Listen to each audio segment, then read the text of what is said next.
16 octobre 2009, une date qui restera gravée à jamais dans la mémoire des Gabonais. L'investiture du président Ali Bongo Ondimba.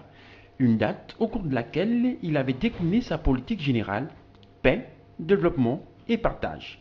Dans ce programme figurait en bonne place l'éducation nationale. 3 ans plus tard, avec un budget estimé à plus de 95 milliards d'investissements, qu'est-ce qui a été réalisé? Il est mieux de parler avec des chiffres. Vous savez que le ministre est là depuis 3 ans. Et son prédécesseur avait un budget global de 118 milliards de francs CFA, comme avec une trentaine de milliards d'investissements.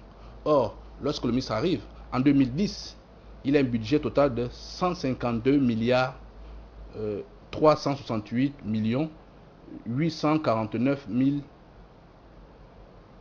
francs à peu près de budget global, dont 30 milliards d'investissements. En 2011, le budget de l'éducation nationale s'élevait à 181 milliards 500 millions de francs à peu près, avec comme investissement 30 milliards 47 millions de francs CFA. En 2012, le budget de l'éducation nationale était de 190 milliards 895 millions de francs CFA, avec 35 milliards 60 millions d'investissements. Voyez? Donc en 3 ans, on peut cumuler le montant des investissements à 95 milliards de francs CFA d'investissement.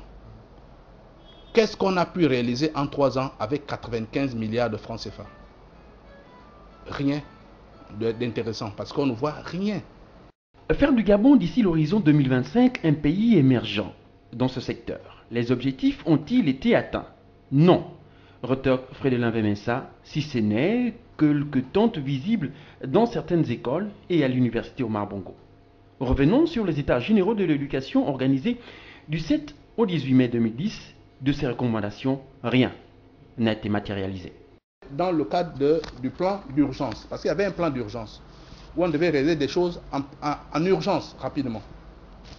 En 2010, 2011, 2012, 2013, on devait recruter 312 enseignants du pré-primaire en 2010, 300 en 2011, 300 en 2012. Allez poser la question, combien d'enseignants de pré-primaire ont été recrutés? N'ayons pas peur de le dire, c'est un échec total au regard de tout ce qui vient d'être énuméré. Vivement l'organisation d'une conférence nationale souveraine. Les promesses n'engagent que ceux qui y croient. Fini les effets d'annonce, le changement c'est maintenant. Allons à la conférence nationale souveraine.